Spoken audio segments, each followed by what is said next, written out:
শাশুড়ি চায় নগদ টাকা, স্বামী মোটর গাড়ি। নিত্যদিনের যৌতুক জ্বালা সইতে নাহি পারি। কথায় কথায় ওরা সবাই তোলে গায়ে হাত, নোংরা ভাষায় দেয় যে গালি, তুলে বংশজাত।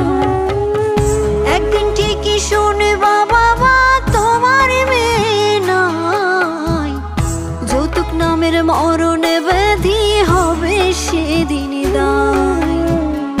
একদিন ঠিকই শুনবা